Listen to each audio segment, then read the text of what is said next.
On today's Chiefs Report, we're going to take a look at ESPN's new 3-round mock draft. Mel Kiper, Todd McShay, their top 2 draft analysts, did an alternating mock where they alternate picks, obviously. They do this every year, and they just dropped it earlier this week. So we're going to react to those selections and kind of give my 2 cents on this mock on today's show. But before we do that, help us out. Spread the word of the Chiefs Report by sharing this video. All you got to do is click the share button, and to share it to Twitter specifically, select the Twitter icon, click post to Twitter. But before you send out the tweet, be sure to tag me at HGramNFL. I'll give you a retweet, and the first 10 shares will get a shout out on a future Chiefs Report video. So race is on. Share the video, tag me in the tweet. I'll retweet you. First 10, get a shout out on a future show.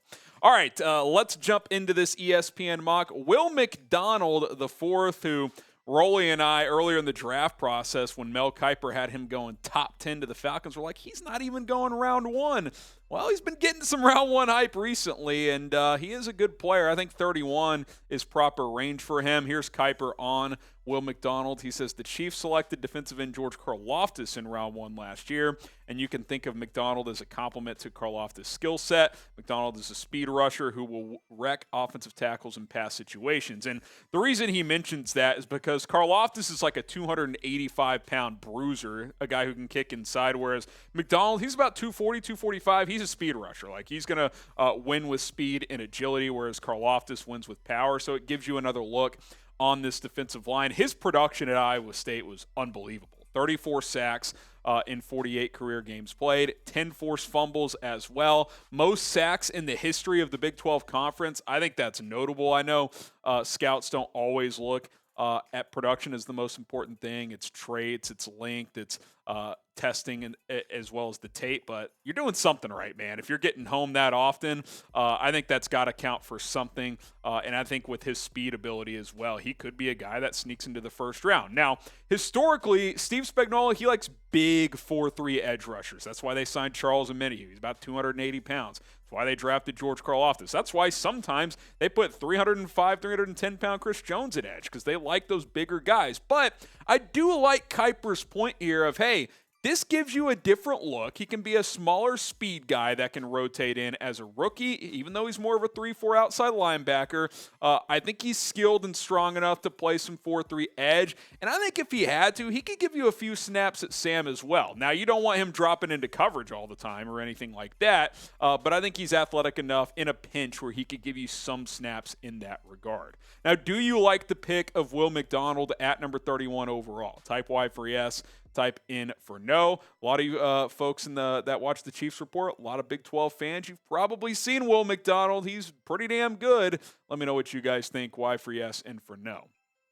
Sticking with the Big 12, by the way, Marvin Mims, the Oklahoma wide receiver, with this selection and the way this mock fell, Kiper actually ended up making all 3 of the Chiefs' picks, just kind of how it worked out. He had this to say about the OU product. He said, I just love the idea of Mims in Kansas City. He can catch deep passes from Patrick Mahomes, and he is a stellar improviser on broken plays. If he cuts down on concentration drops, he'll outplay his draft position, and that last note is key. There's any bad note on Mims, he drops the ball in opportune times. More on him in a moment, but let's talk about today's sponsor first. That is Fume. You can get started with Fume. Kick those bad habits at tryfume.com/chatsports. Cold turkey might be great for sandwiches, but there's a better way to break free from those pesky bad habits, and it doesn't involve some weird mind voodoo or other bizarre tactics. Introducing our sponsor, Fume. It's an innovative, award-nominated device that helps you kick bad habits to the curb by focusing on the good parts. Scan that QR code on screen to learn more. Fume is all about embracing the natural. It's not electronic, and instead of a vapor, Fume uses flavored air. Best of all, it's free of harmful chemicals and packed with delicious all-natural flavors. The adjustable airflow dial and movable parts and magnets make it perfect for fidgeting, which can help alleviate stress and anxiety while you break your habit. I wasn't sure what to expect of Fume, to be honest, but I was pleasantly surprised by the taste, the feel, and the look of the product.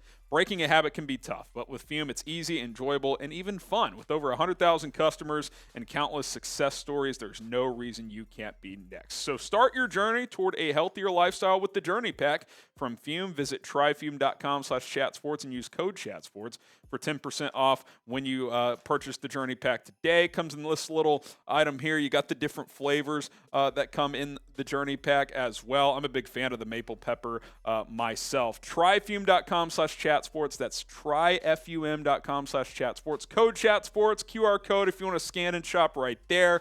Get 10% off with code chatsports. Link in the description and comments of the video. Going back at Marvin Mims here, you look at his production. One thing that was consistent with him are the big plays. I mean, over 20 yards per catch on 86 catches over the past couple years. It's not like he only had 10 catches, right? Like, that's a decent enough volume to average over 20 yards per catch. And this year, on 54 catches to average over 20, that's really impressive. He's a guy that stretches the field vertically. Again, his main issue is just the drops. You look at the wide receivers the Chiefs have, he fits in with what has kind of been their go-to, right? Like undersized speed guys. That's kind of what the Chiefs have been in the Mahomes era. Hill, Hardman, Sky Moore, Tony. You bring in a guy like Marvin Mims, he fits that spot as well. And he's a punt returner. He could be this team's punt returner if you wanted him to take on that role. Also, again, drops are the main issue. If he can eliminate those concentration drops, he's a big play machine, and I think a great fit in this Chiefs offense. Now, I would make a decent argument that going a little bigger at receiver, if you're going to add someone, could complement the rest of this group a little bit more. But if you get Marvin Mims in the second or third round, I am certainly not going to complain. If you are a real Chiefs fan, you'll subscribe right now. I don't think you will, though. You won't. Will you? Prove me wrong? It's up to you guys. Subscribe to the channel if you are a real Chiefs fan. All right, final pick here in this ESPN 3-round mock. Tyler Steen, the offensive tackle out of Bama. I wonder if does he go round 3? I'm not sure. Here's what Kiper had to say about this pick. The 6'6" Steen started 45 games for the Crimson Tide, playing both left and right tackle, which kind of misleading. I actually looked up his snap totals. Pretty much just left tackle in college.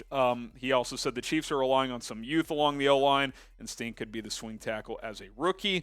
My thing is, do you want to draft a swing tackle in the 3rd round? I guess you could. I view this more of, if you make this pick, competition at right tackle for Lucas Niang.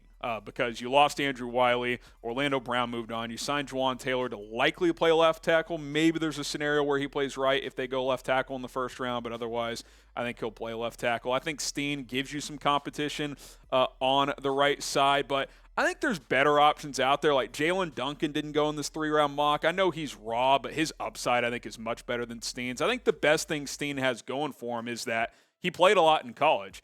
But he was kind of the same player all 3 years. He didn't really improve a ton. I mean, the PFF metrics show you that. I think the tape shows that. He was kind of just an above-average tackle. Does that translate to quality starter in the NFL? Maybe with NFL coaching, he takes another step. But I think if you do take a tackle in this range, it's likely to compete with Lucas Niang. If you're drafting someone thinking they're going to be a backup on day 2, I don't know if that's really a good process. All right, what's your favorite pick in this mock? Type WM for Will McDonald, MM for Marvin Mims, or TS for Tyler Steen. I think on value, I'll go Marvin Mims because I think he can be a big play weapon in this offense. But I like the McDonald pick as well. I just think it's a tick early for my liking, especially in a 4-3 scheme. All right, guys, that's going to do it. A reminder, share this video on Twitter. If you tag me in the tweet, you'll get a retweet. First 10 get a shout-out on a future show, so don't forget to do that. And we'll see you guys soon here on the Chiefs Report.